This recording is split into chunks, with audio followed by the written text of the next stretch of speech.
Sheila Johnson said, hey, if everybody's gonna milk this Caitlin Clark thing and get paid off of her appearing in their state, might as well be me too. Salute to you. Remember when people doubted whether anyone wanted to play with Caitlin Clark?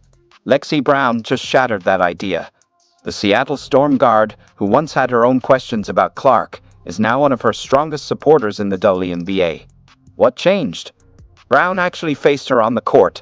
She saw Clark's impact firsthand and is now calling out those who spread that false narrative, including Cheryl Swoops, who claimed no one wanted to go to Indiana. And I hope we spend so much less time discussing nonsense and, fan bases and all the things that came along with it, and the made up garbage that was online and was sold as if it was a big part of the actual sport or the players' decision.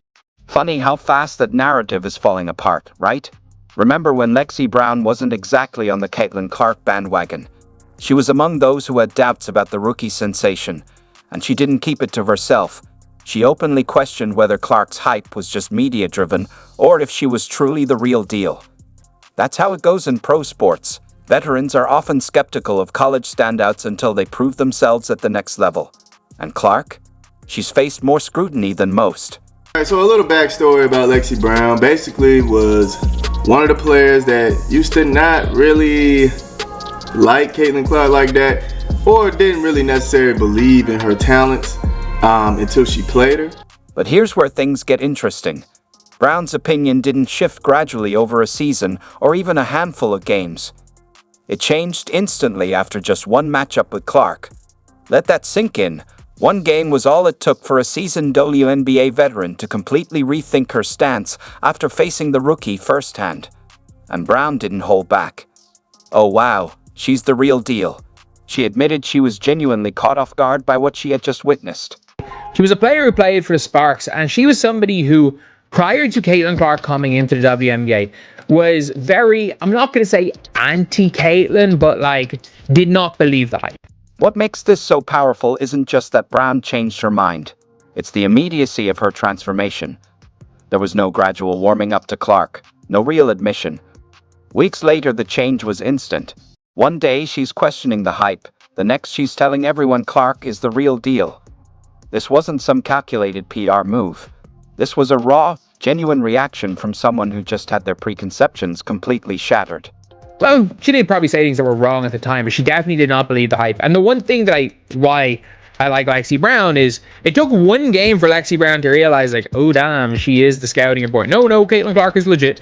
It's fine. Let's be real about something here. The WNBA has no shortage of veterans who've doubled down on their criticism of Clark, refusing to acknowledge what they're seeing right in front of them. Some players digging their heels, unwilling to admit they might have been wrong about the rookie. But not Brown. She had the integrity to publicly acknowledge her initial assessment was way off. That kind of honesty is refreshingly rare in professional sport. And after she played her, man, she became one of the most vocal players about Caitlin Clark, really got on the positive side or positive end about her, gave her nothing but praise, and really was speaking against a lot of the nonsense that was going on with Caitlin Clark, especially with the Mystics CEO or Mystics owner, the only one that called out that nonsense. And that's exactly why Brown's defense of Clark carries so much weight. She's been on both sides. She knows what it's like to question the hype, and she knows what it's like to have those doubts completely erased after seeing Clark's talent up close. She's not basing her opinion on assumptions or social media highlights. She's speaking from first-hand experience against one of the most scrutinized rookies in WNBA history. That makes her words matter even more. And that's one of the things where it's why I don't have anything as Diana Taurasi, where it's you can be wrong about a player, but then if you're proven to be wrong, don't stay wrong. So what exactly did Brown witness on the court that flipped her perspective so dramatically?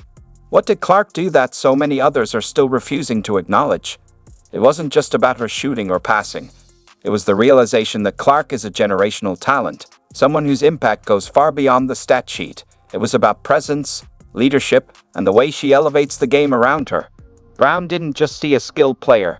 She saw a difference maker. Man, I really look at Lexie Brown as one of the special pieces in the WNBA. Man, I just really love what she's doing for the league and for Caitlin Clark as far as speaking out on the nonsense and really holding people accountable for what they're saying. She's a pioneer of the real movement that needs to happen. While Brown was acknowledging Clark's generational talent, Cheryl Swoops was out there pushing one of the most absurd narratives in WNBA history, that nobody wants to play with Caitlin Clark. This ridiculous claim spread like wildfire, despite making absolutely no basketball sense. But have you ever stopped to ask, who actually started this nonsense? And why were so many people so eager to run with it? That's not my point. There's a lot of other shit going on that players are like, this ain't where I want to be. Over there. Yeah. Yeah. Some new shit like going on around there. A lot. So you have players that are very significant on this Indiana Fever team. They're like, I don't want to be here. This is where I want to be. You know what I mean? Playoffs, but I also know players on that team that are like, oh hell no, we don't want to just be here. Yeah. Because then when you I was about to say that. Because then when you factor in free agency, you got players on this Indiana Fever team. They getting paid anyway? That are like, no, but players who will be free agents next year. This is where Lexie Brown didn't just defend Clark. She torched the entire narrative. And what makes this even more significant? Brown appears on the same podcast network as Swoops, *Gills Arena*. She was essentially calling out her own colleague, risking professional relationships to stand up for the truth. That takes serious courage, especially in a league where veteran opinions often go unchallenged.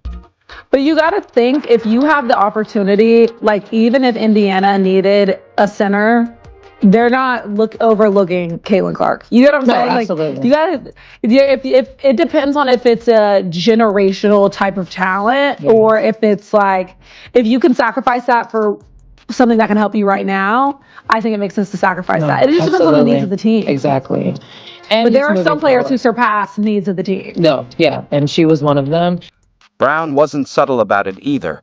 She tore the argument apart with surgical precision, calling out the Twitter fingers critics who were spreading lies without any real basketball insight. *, why would you not want to play with somebody like that? Let's not be dumb here, *, Brown stated, cutting straight to the heart of the issue. And she's right. What player wouldn't want to receive passes from one of the most creative playmakers in the game? I think that they made the right call on that because they knew her play would attract better players to Indiana. Like, it's been hard for them to get players to sign to Indiana because they're in Indiana. And because those games typically were very empty. There was no energy behind the Fever since they won their championships when Tamika Catchings was there. But Brown didn't stop there. She took it a step further, calling out exactly who was behind these rumors.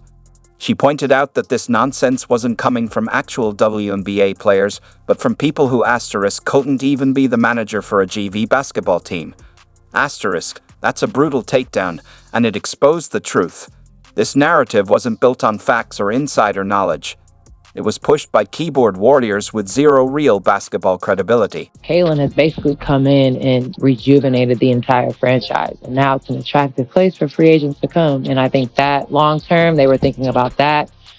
I don't know what other people were thinking of, no one was going to go there with her and they're not going to want to play with someone like that. But like, why would you not want to play with somebody like that? Like, that don't make no sense. Let's not be dumb here. Like, we're all basketball. But those are people today. I want to win. Those are people in the WNBA saying that. Those are Twitter fingers saying that. Twitter fingers. Who didn't make the JV basketball team. They don't know. They couldn't even be the manager for the JV basketball team.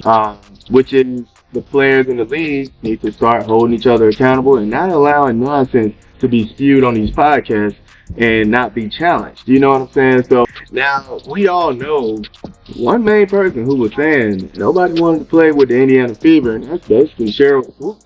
That is a major call out on Cheryl Swoops. And also Cheryl Swoops shares the same podcast platform with Lexie Brown. They don't necessarily be on there at the same time, the Gills Arena podcast, but Cheryl Swoops be on there. So it's really interesting, man, that she just said about the one saying nobody wants to play with Indiana.